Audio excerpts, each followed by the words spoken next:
women are still underrepresented in various fields of STEM, and these types of initiatives are one step closer to bring us together and close this gap, and actually share the stories of how we reached this far, of our paths, and how we can maybe even touch the lives of others and help others come forward and share their gifts with the world and start a path within photonics and manufacturing. So I am Filipa. I am the project manager of the project OPeraTIC, which is a project that is trying to develop a platform for the laser processing of large parts. And I work at IMEN. And my background is a bit different. My background is in biomedical engineering, but I'm getting more and more acquainted with photonics and manufacturing. And here today, mostly I'm also interested in hearing the stories and success stories of these women working in this field. So I think it is time for us to know a bit better the panelists here today, and I will invite them to share a bit of their background, of who they are, their current role. And I will invite maybe Professor Gemma Garcia, if you want to give us a bit of a highlight of who you are, your path. Thank you. I currently work at CIT. I'm a researcher at CIT. I'm here because we are taking part in the project BILASURF, similar in objectives to the OPeraTIC project Filipa mentioned before. So I was invited here, to take part. I'm very grateful for that. My background is electronics engineering, and then I did my PhD on microelectronics and in microelectronics field. And then a few years later, I got in touch with the lasers because I started using them to nanostructure the materials used in the microsystems and sensors we were developing. And then, I got more and more involved, and I'm currently researching in the use of lasers for materials processing and trying to apply and combine it with microsystems. I think that's a bit of a summary of my research activity. Perfect. Thank you so much, Gemma. We also have Nerea today with us, if you'd like to share a few words. Yeah, hello. Good morning, everyone here. Thank you very much for this opportunity to participate with you in this discussion about potential, touching lives of other women, or maybe just to know a little bit better something about us. So I am working at IMEN Technology Center. I collaborate with Filipa in the OPeraTIC project. I also collaborate with Faith in BILASURF project as well. And we have collaborations with most of the people here in the past. So I am leading the laser microprocessing group, the laser machining group here at IMEN. I have been related with laser processing for more than 15 years now. But my background is just material science and engineering, but I am really happy to be part of the photonic sector thanks to my work here at IMEN. So we will enjoy the session today. Thank you. Perfect. Thank you so much, Nerea. We also have Gwen. Hello, hi everyone. So my name is Gwen Pallier. I'm optical engineer, so the French system is a little bit strange, and obviously I'm French since I'm mentioning France, but I have the equivalent of a Master of Science in optical engineering. I did study it at the Institute of Optics, which is a French school specialized in all field of photonics. And after graduating, I've been working, well, only in photonics because it's my specialty. So I started on defense topics in Singapore. Then I went back to France, work a little bit on space, defense again. And it's been now 6 years that I work at K-Labs as a product line manager, pushing our beam shaping technology to a laser processing application. And this is the reason why I'm here today, because I'm part of, I am with, of course, all my colleagues of K-Labs, part of the FLASH project, which is a European project about photonic systems. And it's a great honor to be here with all those great researchers that I know, actually, each of them, because we are working with all those great scientists at K-Labs. We have that chance. Perfect. Thank you so much, Gwen. We also have Daniela, if you'd like to share a few words. Hello, everyone. My name is Daniela Rostocker. I'm at the moment Associate Professor at Coventry University. So, as I said in the beginning, I studied the physics because of the lasers. I have a PhD in laser spectroscopy, but you will find my name connected with very different laser application and different lasers which were developed in recent years. Perfect. And I'm here representing WAVETAILOR project, which I wrote, and I'm very proud of it. Yeah, thank you so much. And we also have Ruth. If you'd like to present yourself a bit.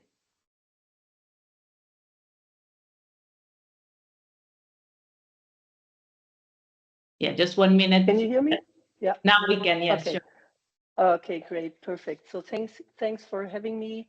So my name is Ruth Huberts, and I'm now with my own company, ThinkMate Engineering and Consulting. I founded several companies throughout my life, and the last was sold to Heidelberg Instruments. I'm actually a physicist by accident and not by my free will. So I wanted to be a medical doctor, but I had to wait forever to get the spot. And I decided to do something reasonable. So I started physics with surface physics, going from material science, electrical engineering, going from physics, pure physics, surface physics, to solid state physics, to microelectronics, and then photonics, battery development, and many issues in tissue engineering or drug delivery systems. And the last 24 years, I was very committed to any microstructuring technology and materials development and their light matter interaction. So that is what I'm burning for.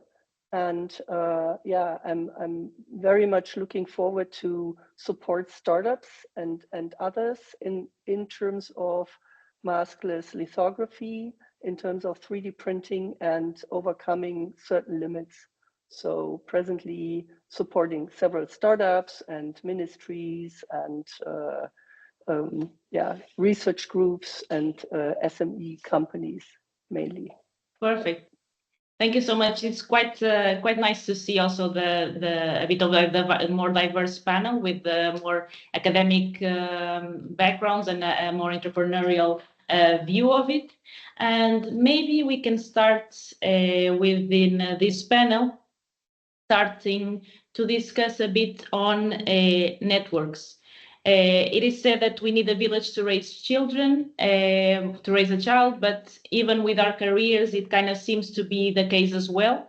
And it seems that it's more and more important to build our professional networks and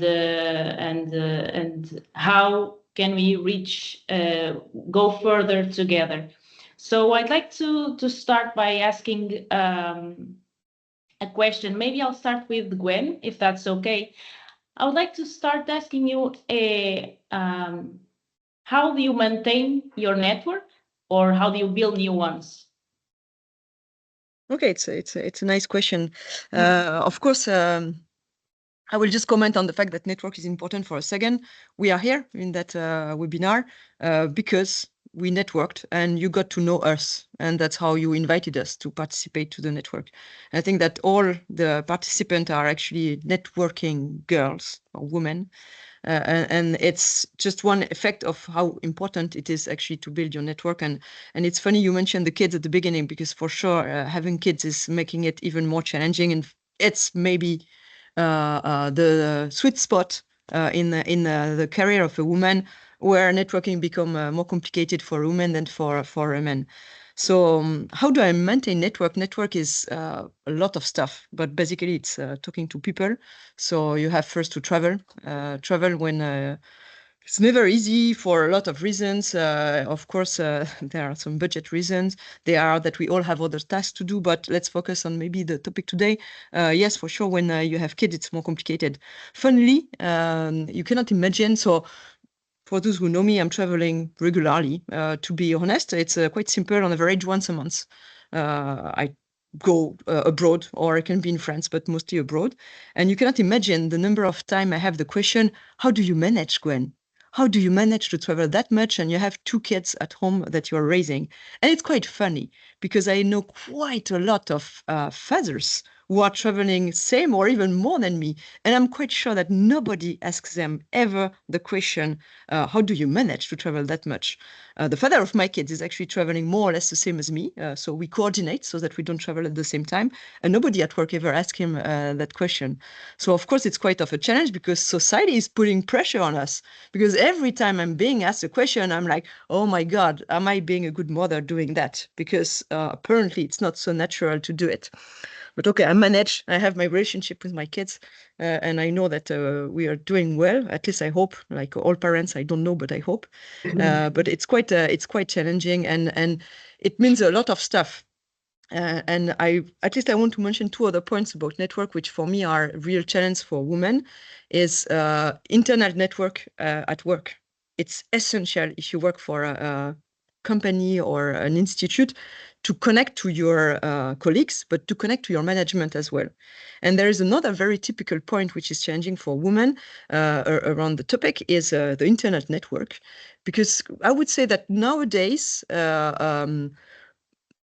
generally, the school topic is managed more or less equally when both father and mother are working. At least in my surroundings, it's like that. But still, there is one quite funny thing, is that it's generally the fathers bringing kids to school in the morning, and the mother taking back the kids after school. It's very classical. I have a lot of my colleagues who are living at fixed time because they have to pick up the kids at school. For some reason, which is quite funny, this is not how we manage on my side, and we do 50-50 morning and 50-50 evening. And that's a huge difference, because I didn't really notice in the beginning, but the only chance I have to have an offline, casual discussion with my CEO is after 6 p.m. He's not available 9 to 6. He's meeting after meeting, talking to investors, talking to important customers, advisors, whatever, is extremely busy. And talking to my CEO is extremely important, because I'm learning a lot from him. He is a brilliant guy that gives me excellent tips on how to manage my job, my products, my customers, my working life. And of course, it's also super important because it's making him aware of what I'm doing. It's helping if I want to get promoted.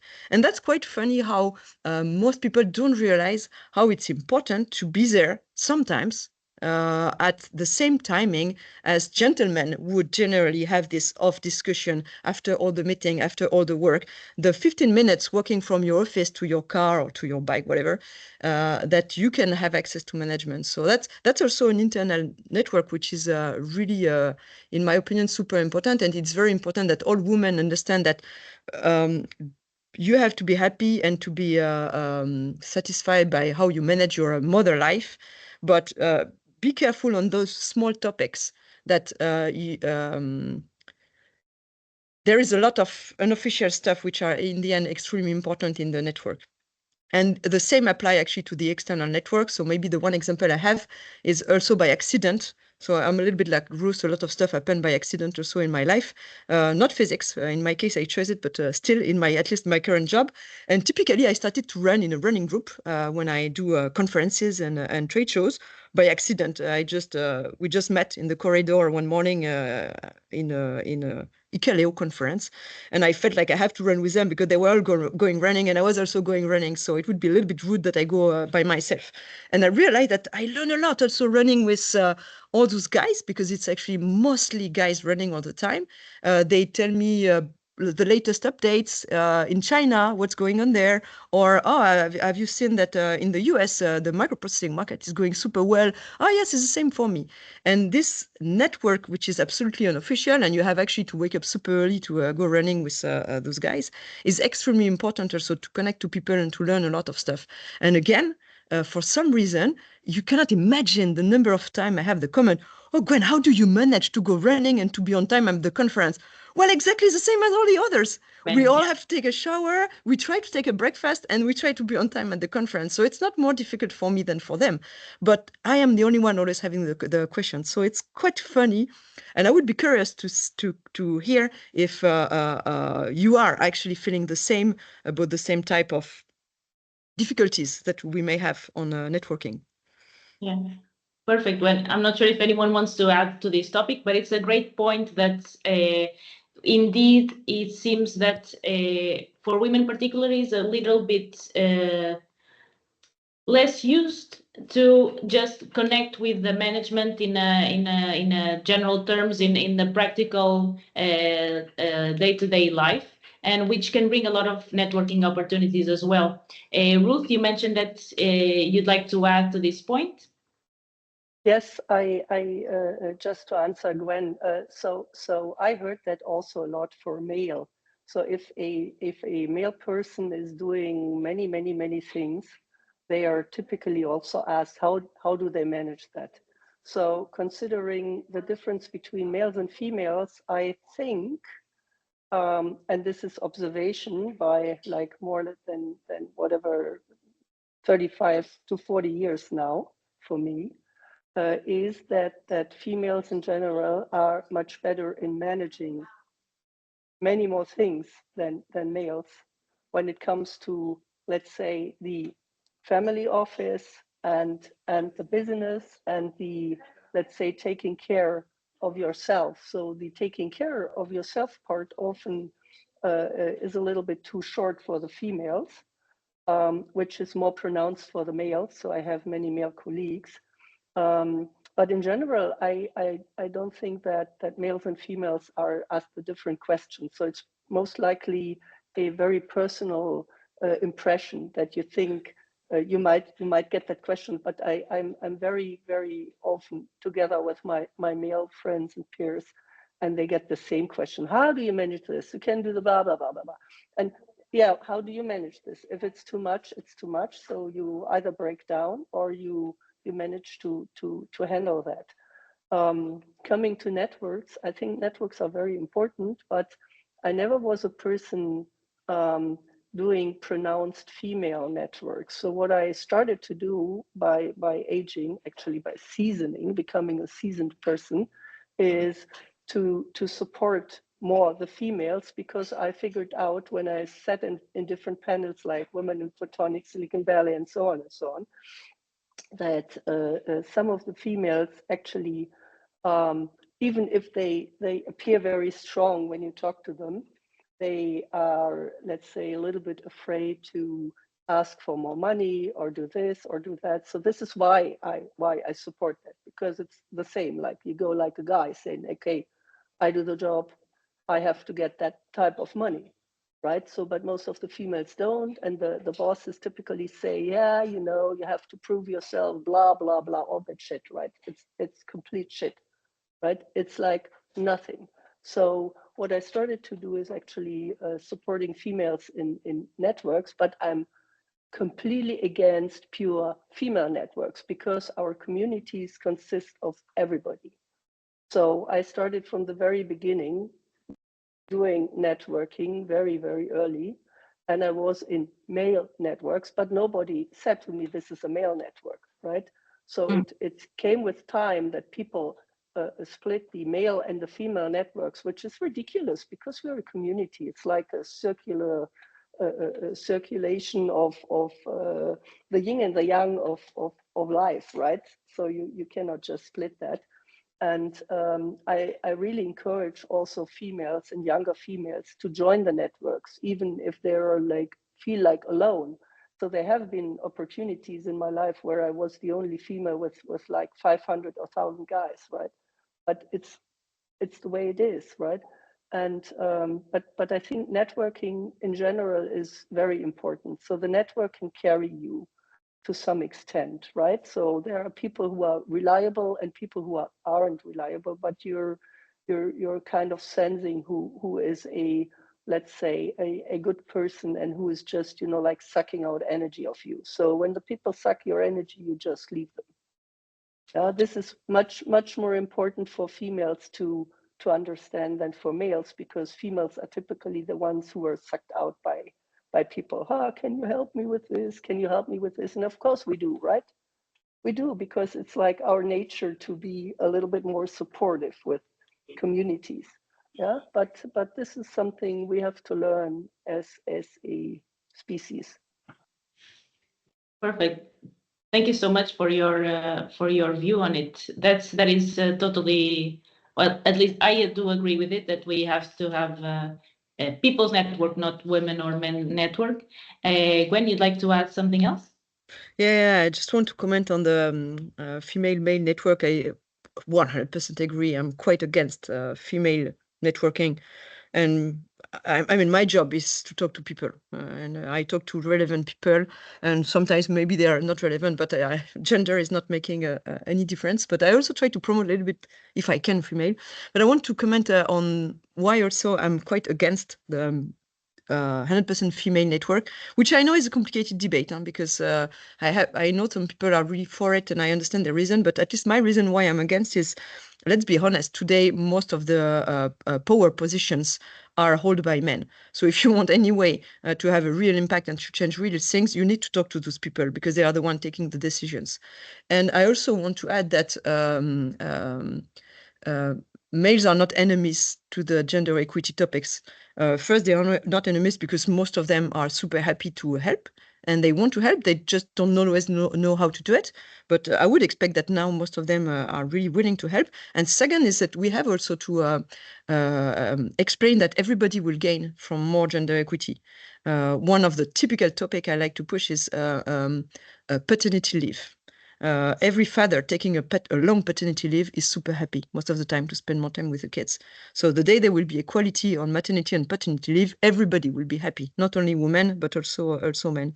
So we have to all together talk about the topics if we want to make the gender equity topics move forward, I guess.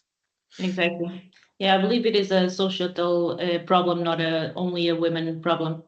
Anna, please. Yes, Gwen, I totally agree with you. If the paternity leave have the same time of the maternity leave, we'll be happier as a family and also at work, because we can have the same opportunities. Because, for instance, in my case, when I was in maternity leave, if I want to continue to have the same score as men, I should work on my maternity leave. And we shouldn't do this, because maternity leave is a full work day. And every single day of my maternity leave, I open the email, I check the email, I try to solve things. And this is not fair at all. We should have the same space to work and the same conditions to work. And this is my belief. If we have the same time, we should be happier in work and also in family. Indeed. Thank you, Anna. Daniela, please. Welcome.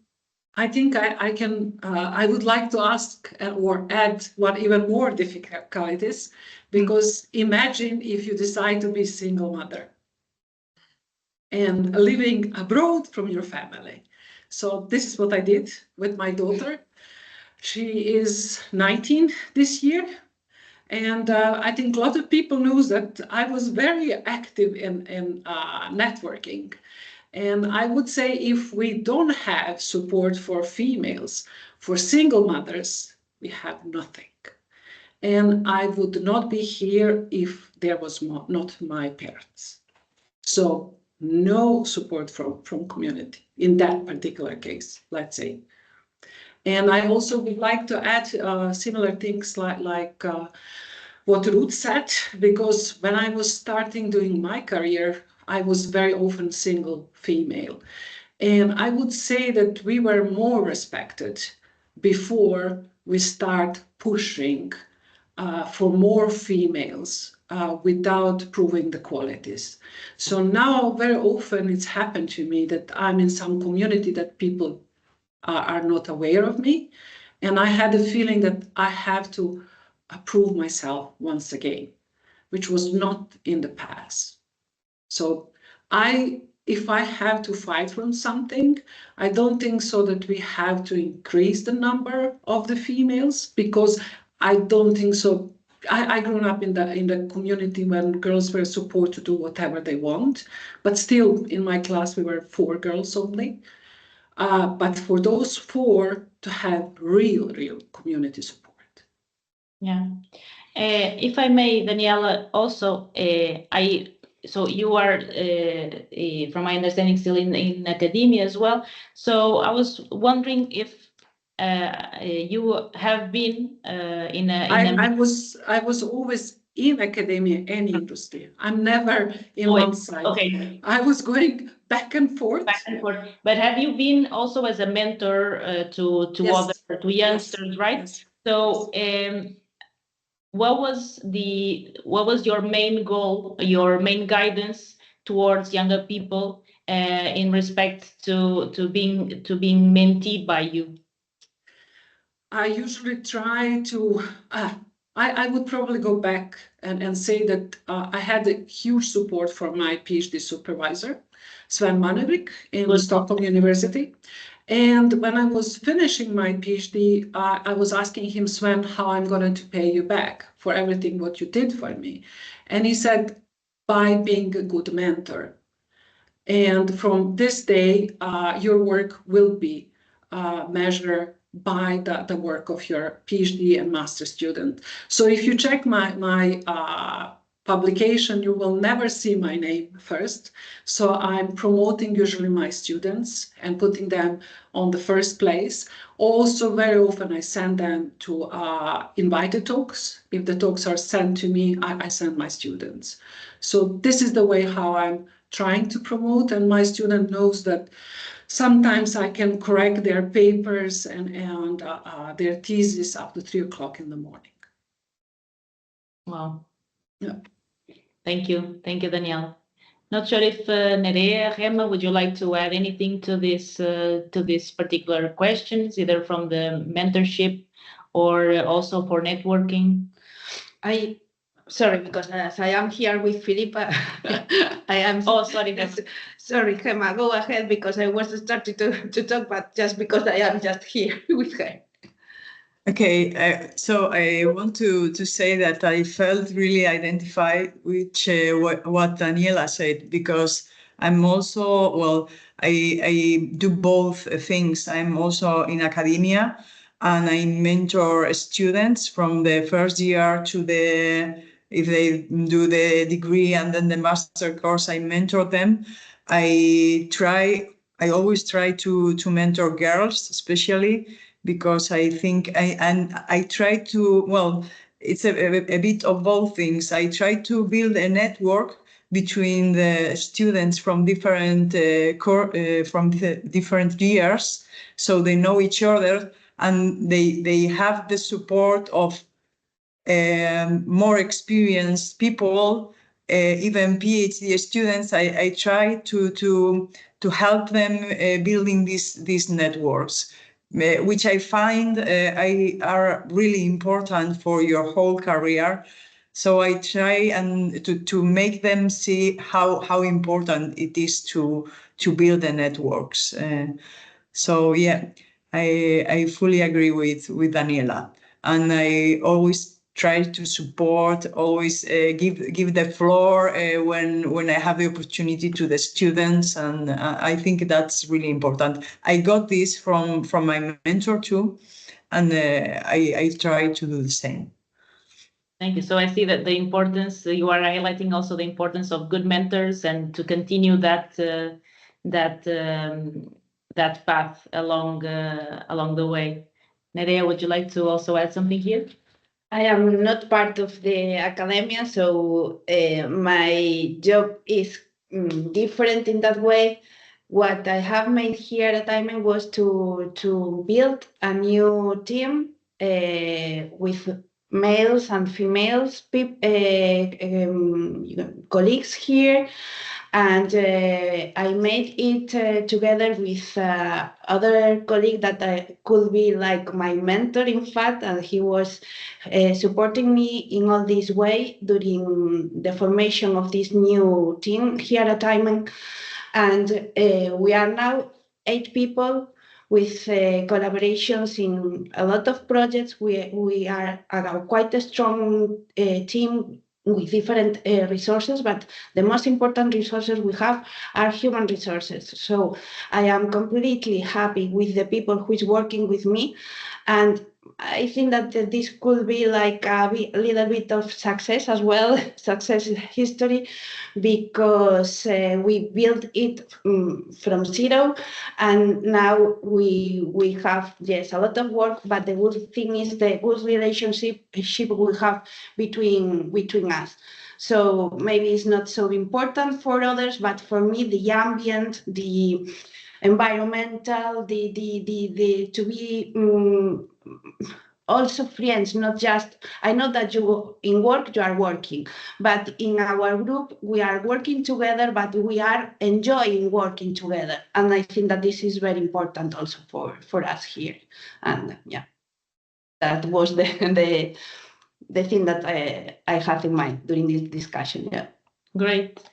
Yeah, indeed, having a supportive network and a good working place is indeed one step further to success, I do believe. So if we can, yes, Gwen, please. Yeah, just to add a short one on mentorship, I also take a little bit more time with the women. I have the chance to mentor a little bit somehow, as you're all doing, I guess. But I want also to add that I generally bring the topic of the fact that they are women and gender equity topics with pointing sometimes at typical stuff, like lacking self-confidence, which is so typical of women. It's somehow part of the education. It's been demonstrated by sociologists. I'm not just saying it out of nowhere. It's been proven somehow. And it's extremely typical. Even when we were preparing that meeting, we were also lowering what we have actually, at least I noticed it for you, that you were lowering where you are in your career. And a man with the same position wouldn't do it. And it's not good or bad. I just say it's a fact that we have the tendency to lower our achievements, which is for sure not helping in getting promoted, getting better paid, as Ruth was saying in the beginning. It's kind of a tendency. And one more point on mentoring is still the most of us, we are too old that we can really change our state of mind. So it's finished for us. We lack self-confidence. It's like that. We have to work on the young ones. So it's not easy, but the whole way, the only way to really change it is to talk to the little girls, the 4 years old one, the 6 years old one, and try to make them have more self-confidence. If I may ask, Gwen, just quickly, so, and how do you manage these moments of self-doubt for yourself as well? Because I imagine that you also might have it. Do you find 100%. Yeah. And it was my manager who pointed it at me first time. Oh, Gwen, you see, here you're lacking self-confidence. A man with your background, your career, doing that now wouldn't say, I'm not so sure I deserve to be there. I'm not so sure I deserve to be there is super woman stuff. And I manage, I try to force myself, but it's not easy. Yeah? Okay. So kind of fake it till you make it, I guess. At least I try to not show when I lack self-confidence, because if I don't show, then it's giving the role model that, okay, she's self-confident, which I may not be, but giving a positive image that other women would also identify to as a positive image. I don't know if it's that good, but that's how I do it. Yeah. Pushing it a bit, yeah. Thank you. Ruth, would you like to add here? Yeah, I'd like to add something to Gwen. So I think you're never too old to change, right? So it's a matter of staying flexible in brain. So you find me in a situation where I'm 10, you find me in a situation where I'm 25, and you might find me in a situation where I'm actually the age I am, right, over 60. So it's about adaptation and so on. And when it comes to mentoring, I'm now the second year part of the Women in Exist program mentoring. So I typically mentor 1 or 2 teams who want to in their entrepreneurial stage, either from the idea or execution or whatever. So it's a pro bono stuff I do, and it's very interesting to see how the young females are actually changing their mind and becoming more confident. When you just, it's not that I do something to them, right? I say, okay, has to be done, and this has to be done, and then we sit together and I give them some homework and so on. So it's not that I say, oh yeah, you must become more confident or so. They just do. It's a natural process. Once they get some insight. And by the way, and I did many students, male students, and they have the same problems as the females. They're under a similar pressure, but a different pressure, right? So males are under pressure to be successful because the role model gives them to either you are a successful male or you are nothing, right? So the little boys are so I have a boy, right? And I was always like, okay, spare me the female thing. I would like to have a boy because boys have it much easier. It's not true. It's really not true. They have also their problems, and they try to hide that. They're much better in hiding, and some of them become real assholes, right? Because while they are hiding their weaknesses, they try to, like, put other people down, right? Like turn other people down. So this is when they are very weak. So you look at such a person saying, you're a weak person, yeah, and then it's over. So this is the other side. So it's very important to understand the difference between the males and the females and the role models, which are becoming a little bit fuzzy in these times, which is a problem for both gender. Actually, it's not simple for any of the gender, but keep them up and try to make them understand that what you do matters, not what you say matters, right? And if you're doing good, and that is what brings you gives you the self-confidence in the game. So this is what I think about it. Thank you so much, Ruth. Indeed. Daniela, would you like to add here, or do you have any? What I would like to say that when I'm starting from my daughter, her best friends, all my students, I'm always telling them they should not compete with anyone else except with themselves. Who were they yesterday and who they will be tomorrow. So each of us are completely different. We are having different background. We have different emotions. We are different people. So we are competing only and only with ourselves. So this is the kind of stuff I'm trying to teach young people and tell them don't compete with anyone, because that's going to lead only to unhappiness. And I think this is the main reason why we can see that young people, both boys and girls, are very, very unhappy, because the internet networking bring the sun glory, which is not really there. We are just putting everything perfect. So I think Ruth will probably agree with me. I remember the conferences and even articles where the people were writing about their mistakes. And people would say on the conference, people, look, we did this, that was wrong, was stupid, please don't do it. Now, wherever you go, everything is perfect. everyone is super clever, nobody ever made a mistake. So this is kind of the things which I would like to point. Yes, making mistake, it's good. Growing by yourself, it's good. Don't compete except with yourself. This is getting deep. And I see that everyone is agreeing with it, and I'm absolutely loving it. Gwen, not sure if you'd like to add here. A very short one. I want to look back to the comment I was making about the fact that everybody will benefit for a better gender equity, and what Ruth was saying. Well, typically the pressure on men, which can typically be bringing money home to support for the family.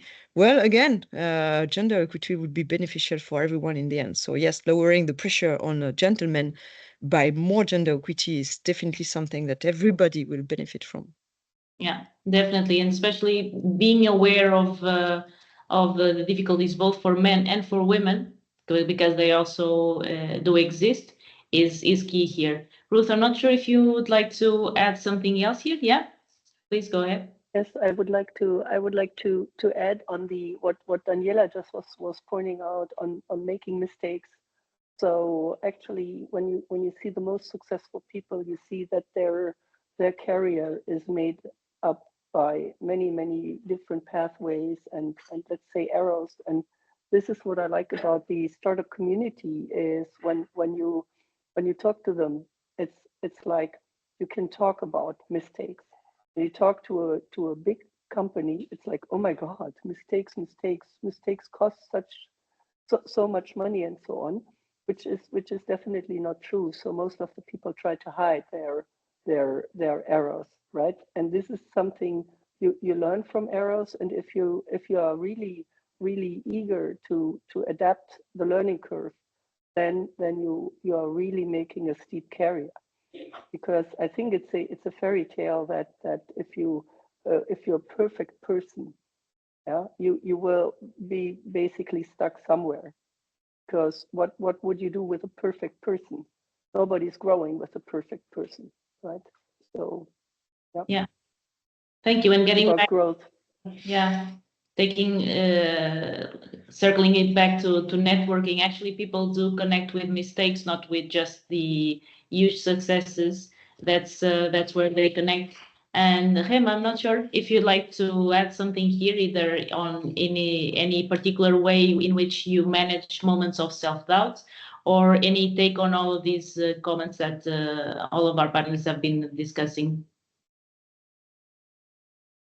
Okay, yeah, as everyone mentioned here, I think that women tend to be modest and well to tend to think that well I'm in that group. I particularly feel like Wednesdays I'm in that group, and I also try to not show it so much.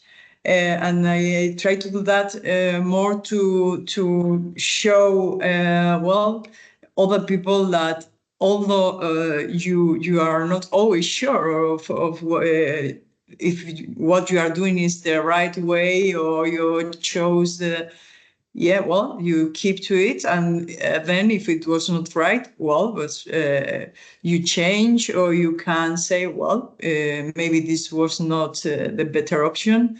And I'm learning to accept that I made a mistake. I say it, I recognize my mistake, and go ahead. That's part of of course, of the research. You're not always following the right path. So it's like, part of the research activity. And I think it's part of the growth in the research activity. So, that's what I would like to add. Perfect. Thank you so much.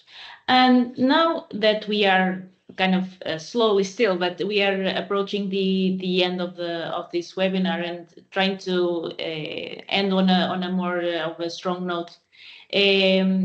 Would you like to share any moments of impact and success? We already just discussed this how mistakes also have a huge role on our paths and our success.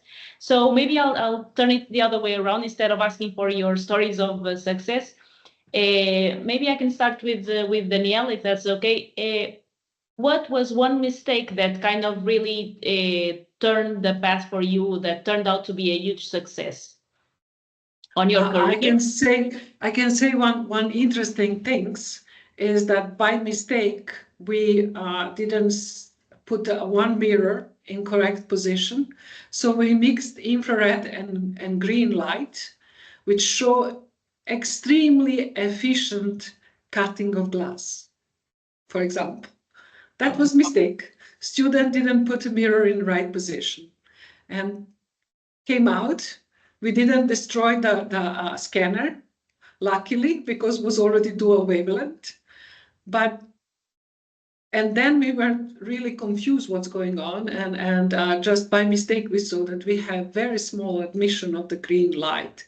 And you can see nowadays, for example, the big companies like Corning are using mixture of the two wavelengths to cut the glass. Wow, that's a huge, great, and a huge, a very interesting story on how a mistake can turn out to be a huge success. So yeah, as I said, we should not be afraid of the mistakes. This is something happened on daily basis. I think I'm trying, when we are speaking about mentoring, always my students to think outside of the box. When I was, for example, part of Highways, we were really couple of times questioned by laser community why we are going to millijoule kilohertz laser, why we don't go to the megahertz. And for me, that was wrong path. And I was saying, no, we're going to do multi-beam processing extremely fast and so on. And people were laughing to us, to be honest. And a couple of people told me, even from our lovely network, that I don't understand laser matter interaction. But my student Peter demonstrated that we can, with ultra short laser, kilohertz, millijoule, drill 700 holes at once. So I think sometimes it's not only mistakes, it's also that you have to stand and try to follow your ideas, even if you have arguments. That's what I'm always saying. If you're just following without arguments, then you come to the real mistake. But I think thinking, looking, trying to understand the problems and not being afraid of the errors, that's one of the very important things. Just gems coming out of this conversation, to be honest. Yeah, indeed, and it's usually very connected with the self-doubt that we see more in women, that they tend to let go of their ideas, but standing your ground once and fundamenting your choices, standing your ground and going through your intuition, your choices, that is a great takeaway. One thing maybe which I would like to mention, because if you look all of us, I think all of you are living in your home country. I think very often career is not developed for females because they are afraid to move on. I move 7 times from country to country. And every time I move, because I was thinking that's the point. If I don't move, I will not develop further on. So that's another message which I would like to have for young females. Don't be afraid to move far from your family. Perfect, which circles back to your point as well as the lack of support sometimes and the need for a good network. Yeah, that is a great point. Thank you so much, Daniela. Not sure if there are any other huge mistakes that turned out to big successes that anyone else would like to share, or otherwise, Gemma, any particular mistake that you have that turned out to a good success? Yeah, it came, yes, it just came to, I was not thinking of this before the meeting, but yeah, some years ago, I accepted to do some work the panel of directors asked me to do. It was to implement some procedures. It was pure management work to implement some procedures and at CIT to improve the research management, let's say. Mhm. So, I thought, I accepted that.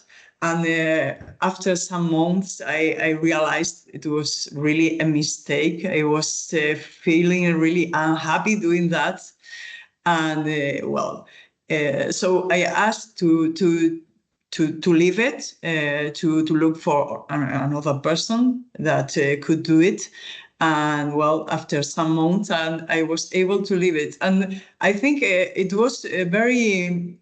I learned a lot from that. After looking it with the time, I thought I should have said no, but I wouldn't say I wasn't able, but I didn't think about it enough, and I wasn't in the I was not able to reach this position to say, I'll say no, because what I really like is to research. So yeah, that's in the end that made me very sure about what I really like and what I really don't like. So I think, in my opinion now, I see it as a mistake, which was solved in the end. But yes, I think I learned a lot from that. Great. I hope this serves as encouragement and inspiration for all the people listening to us, that indeed the mistakes now can lead to successes later. And if I may ask now, Nerea, I'd like to ask you, how do you define success at this stage of your career? That's a very difficult question. Save this one. I don't know how to define success, because there's a lot of people with a lot of success and much better than me in all the different fields or topics in your life. But I can say that I think that I am completely happy right now. Of course, I would prefer to be a millionaire I don't know, but I can say that I am happy. In my work, I am happy. I am really lucky because of the colleagues I have with me, and also the bosses I have. I mean, they allow us to work and to research and to look for anything we want. So we are quite free, let's say, in the topics and the research lines we define and we promote internally. But in my life, of course, I would prefer to have. I have lost my mother some years ago. I would be happier if if I could share with her my happiness of today. But I am also really happy because I never thought that I wanted to be a mother until it happened. And now that I have 2 kids with me, I am really happy. It's very hard. I have to say that I am tired every day. And sometimes I am thinking, oh my God, something like that. But I am really happy with them, because suddenly they say, oh, mommy, I love you, or they have a small son. I don't know. Just with yes, looking at them, and it's like, okay, it's yeah, it's perfect like it is. So I don't know how to define success, but I can I can say honestly that I feel good right now with my life. Yeah. Perfect. Well, I guess the feeling of feeling fulfilled and feeling happy within your career path is a great indicator of your success as well. So thank you so much for your for sharing, Nere. Ruth, would you like to share also on this topic? Yeah, so define success is always difficult, but I think success is to have the freedom to do whatever you want to do.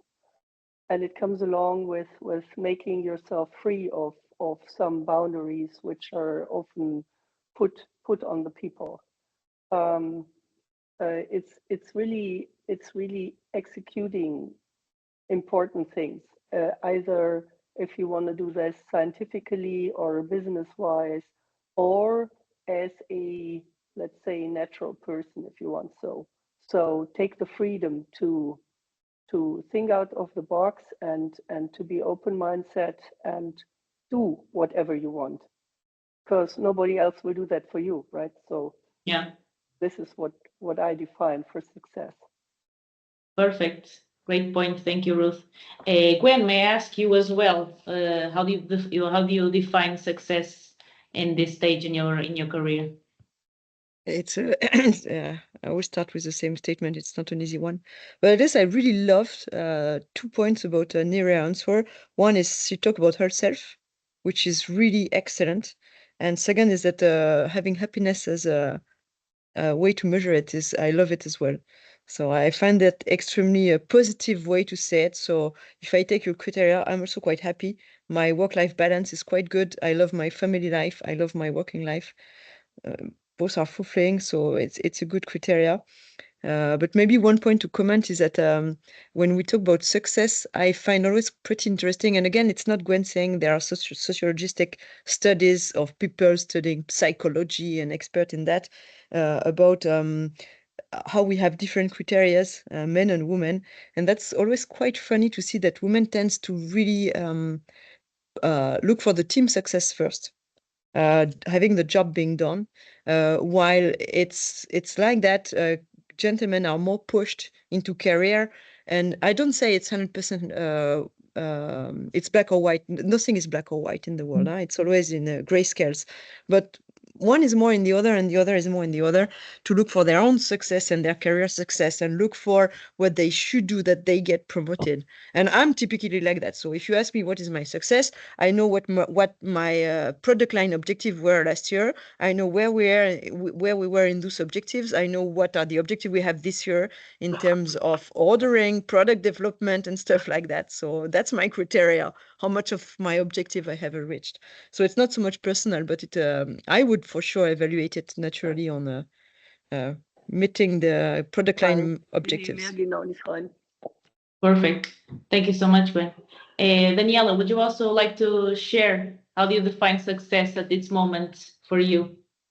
I think I come to the proving the Glenn opinion because I never, since I did my PhD, I never evaluate myself through myself. I always was looking what I did with my team. Mm-hmm. And I'm at the moment, for first time, we moved this time because of my daughter, not because of me. So sometimes you have to pay back, let's say, to your kids, because my daughter wants to be in UK and not doing our fields, but she needs to be in UK. So we move here, and I'm starting more or less from zero again, and I'm not afraid.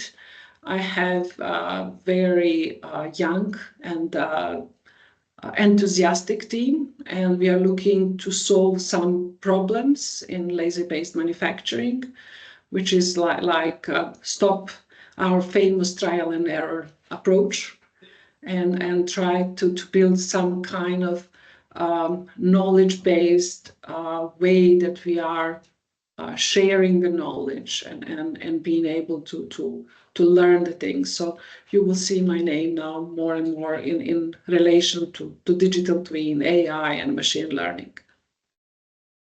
And probably with Glenn, with Gwen in beam shaping, because I think this is the right way. Very well, great. Yeah, indeed, it is hard to start fresh, but indeed we are never starting fresh fully from scratch, as we do have the experience that from our own lives when starting over once and again.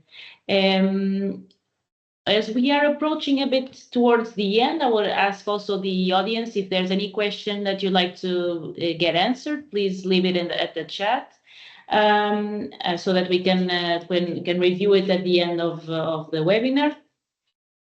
But now, if I can ask you, Ruth, specifically regarding your entrepreneurship path, what advice would you give to people considering entrepreneurship?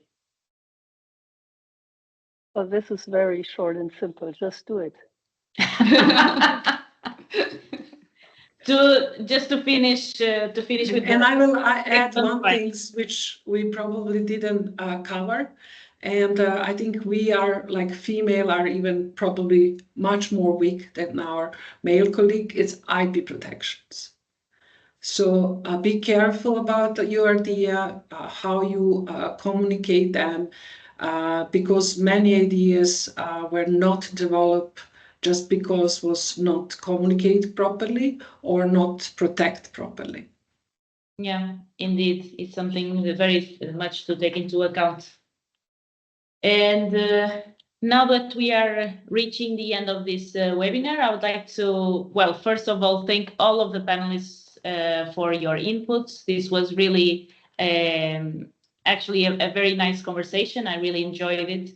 And I would like to ask you if you could give me kind of a takeaway from this webinar, from all of the different topics that we covered today, or any other that you find important. What would you like to say as the takeaway message? I can start first. Don't limit yourself just because you are female. Just dream and go. Being female, it's not a limit. I'm taking notes. Thank you so much. Be authentic and passionate. Be passionate. And don't be and afraid. Authentic. Oops.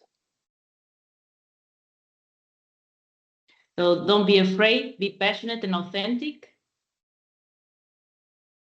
Gemma? Self-confident. Yeah, it was about the same. Don't be afraid of facing new challenges, talking to in multidisciplinary challenges which require to talk to different people. I would say so. Yeah.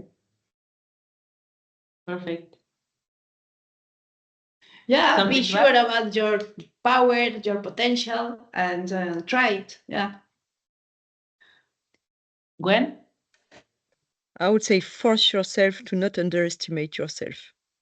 That's a great one. At least I have to force myself sometimes, and I'm 100% sure it's a lot the case.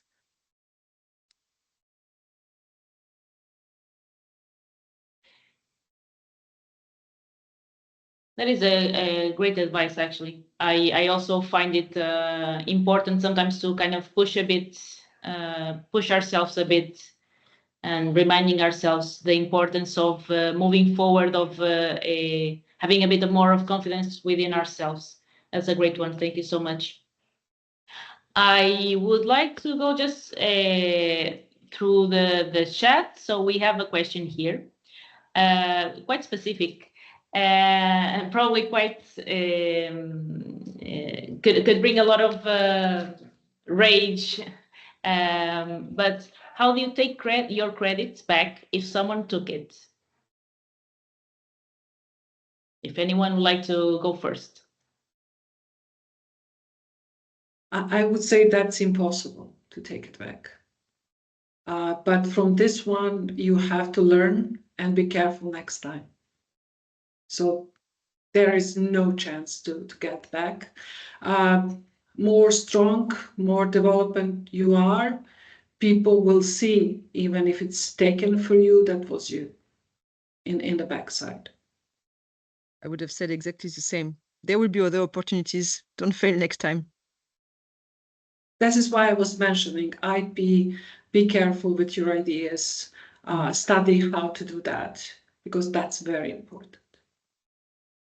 Yeah, indeed. It is also so overlooked because it's sometimes thought of as very boring work, very boring definitions, but indeed it is very important. And not sure if there's any other comment or question, either from the chat or any other final comments from the panelists. Because if not, I believe that we can end this webinar with these final comments from the... I'm sorry, Filipa, Oh, we have another question in the chat. Oh, sorry. I haven't seen it, sorry. So a question here. How can we foster a more inclusive and supportive environment to encourage more women to pursue careers in this area?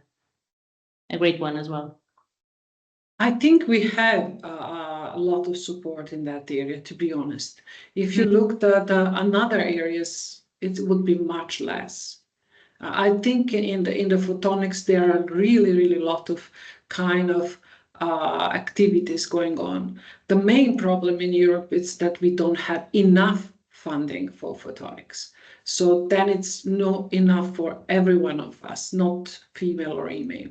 So that's, I would say, we are doing quite well, I would say, but probably we are going to fight with our network to get more funding for Europe in the photonics, which is now really missing. Indeed. Ruth, would you like to add here? Yeah, I agree to Daniela. However, what we need to do to overcome the limit of whatever 20 to 25% females in the photonics and manufacturing community is that we need to start much earlier, like in daycare and in elementary schools. Because what I find ridiculous is when you read through the proposals, when people claim that they will bring out, let's say, equal male and female, like 50% this, 50% that. And I ask the question saying, how will you get 50% if you just put 25% in or 20, right? It's impossible. It doesn't work, right? So you need to be very encouraging from the very beginning, meaning at home. And if it's not at home, because some parents just don't care or cannot care, it has to be in school, and it has to be by let's say mature scientists and mature physicists and electrical engineers and so on, taking care of this. It's like taking part of a partnership with schools. So this is what I'm presently trying to prepare, is like partnerships with schools where you actually can go, or kids can come, yeah, and can do printing or this and that and elaborate themselves. It's about elaboration of own capabilities and trying. And kids are very good in trying things, right? Adults are very stubborn in doing things, and kids are very open. They don't care whether they are failing. They don't care whether it's a good experiment. They just don't care. They just do it. Yeah. So it's like coming back to kids. Indeed, and also going back to us as women, going back to our role as well as mothers, to possibly have an impact on the next generation to come. Marta, please. Yes, just coming to this topic, and I really appreciate that Ruth just mentioned this.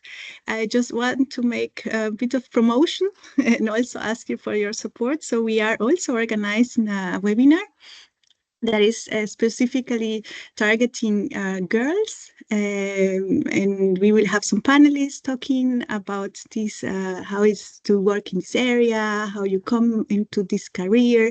And I'm just posting the link of to this event. And we would really appreciate if you could also share it with your community. So maybe you have a daughter or I don't know, niece or someone that you know that could be one participant. We would really appreciate if you could share it. Thank you very much. Thank you. That is indeed a great point and the perfect time to share this while we're discussing the importance of having these opportunities presented earlier and earlier. So I think that if there are no more questions, I can wait one more minute if they arise.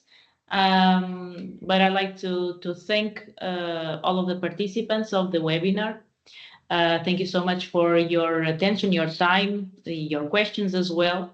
I'd also like to thank all of the panelists once again. I would also like to ask Marta if you'd like to add anything else as well.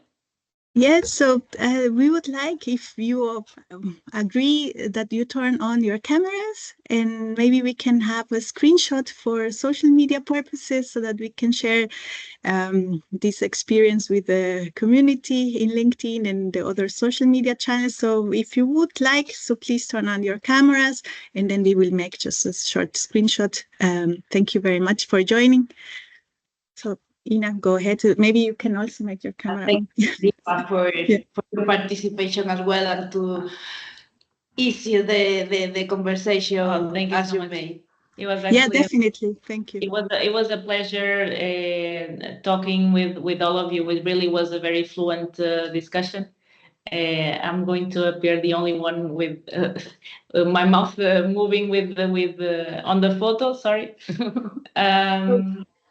Yeah, but You can also I can say. Yeah, she will give us. Okay, now give me a huge smile and I'll make the picture.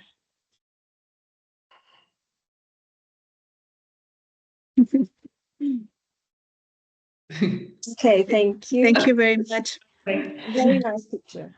Yeah, thank you for joining, really, from my side. Thank you so much. So thank you all. Thank you for your time. Thank you for this talk. It was really a pleasure to discuss all these topics with all of the panelists. Thank you to Marta and to Ina for all the organization as well. You were wonderful, and for coming up with this event as well, which it really enriches a bit more our path, our day. And hopefully it serves as a bit of inspiration for others. At least for me, it was a bit of inspiration. So thank you all, and I wish you all a great day.